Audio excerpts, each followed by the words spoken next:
Since all of you will be studying abroad, let's talk about one of the most integral components of your international experience, academics. This module will cover the basic academic policies you need to be aware of, differences in teaching and grading styles overseas, meeting with your academic advisor, and everything you need to know about credits and registration. As a study abroad student, you are in a unique situation. You are still matriculating at the University of Maryland while also visiting a host institution for a given term. That said, you are expected to adhere to the academic policies of both your host institution and the University of Maryland. Let's review some of the most important policies that may affect you. The grading policy is simple.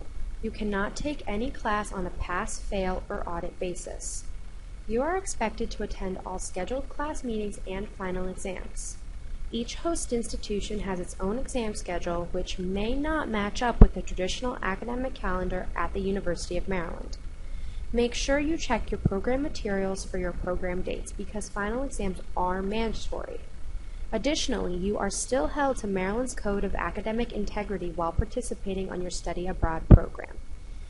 If you are planning on taking a language class, it is important to keep Maryland's language policy in mind, which states, credit will only be granted for language courses taken at or above the level of language already received at the University of Maryland. Credit will not be awarded for repeated courses or courses at a level lower than that already received at the University of Maryland.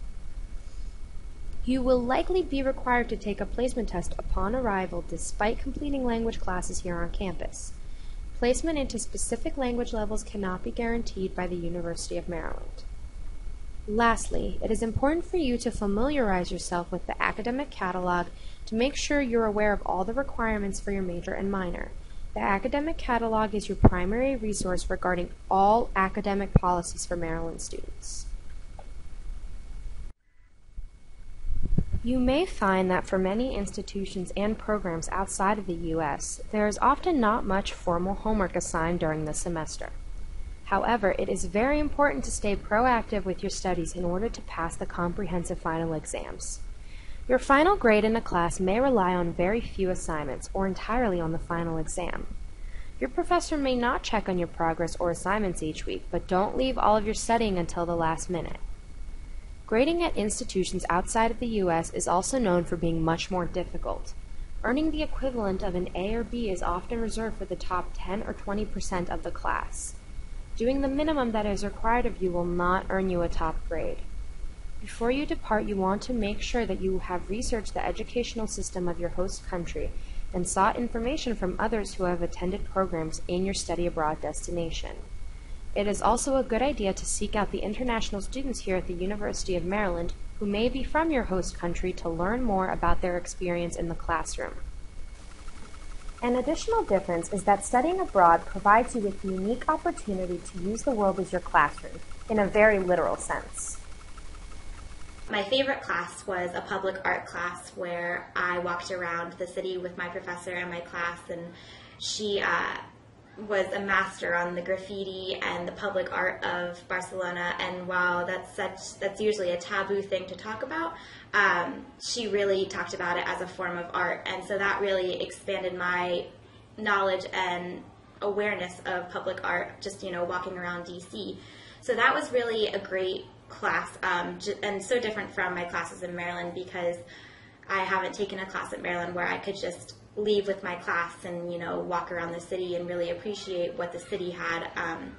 So that was great. And the classes, when I was studying abroad in Barcelona, were smaller than my classes here at Maryland.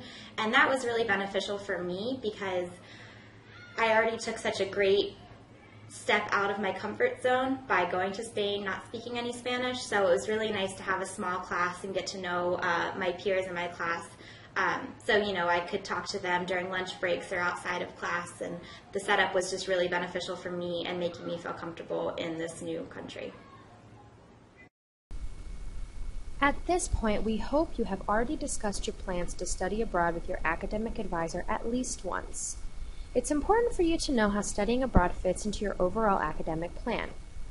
Ultimately, you are only required to meet with your academic advisor at one point during the study abroad process, and that is as you complete the course approval form.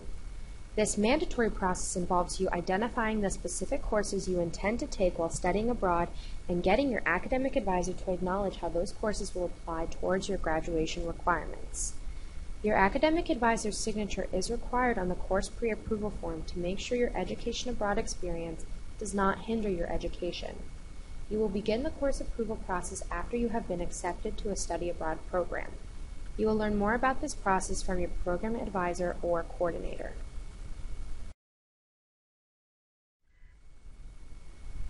Resident credit applies to courses that will show up on your University of Maryland registration and for which you will receive a grade that is factored into your cumulative GPA. Resident credit classes will appear on your University of Maryland transcript just as if you had taken those courses here in College Park. Courses that are not available for resident credit may be accepted as transfer credit as long as they have been approved by Education Abroad and your academic and college advisors. Equivalence for transfer credits and applicability to your degree will be determined by your academic advisor through the course pre-approval process. The grades for transfer credit courses are not factored into your cumulative GPA. However, you must receive the equivalent of a C- or above in a given class in order to earn transfer credit for a course. Only the credit you've earned will appear on your official records. Even though the grades for transfer credit do not appear on your Maryland transcript, you may still have to provide your foreign transcript to future universities or employers, so make sure you're still striving for good grades. If you are not attending a University of Maryland study abroad program, an exchange, or a UMD partner program, it is your responsibility to tell your study abroad program or university where to send your official transcript after the semester has ended so that your transfer credit can be processed. It is also a good idea to give the host institution your address for an official transcript to be sent to you as well. It can be difficult to obtain additional official transcripts once you have returned to the U.S. Remember that it can take anywhere from 2 to 4 months for us to receive a transcript from a host institution. Once Education Abroad has received and evaluated your transcript, any resident credit grades and transfer credit will be posted by the registrar. This can take an additional 2 to 4 weeks. If you believe there has been an error with one or more of your grades, contact your program coordinators in Education Abroad. If you have any questions about any of the academic information presented here, don't hesitate to contact your advisor in the Study Abroad office. Now, we have a few questions for you. Please continue to the assessment on your MyEA account to mark this module completed.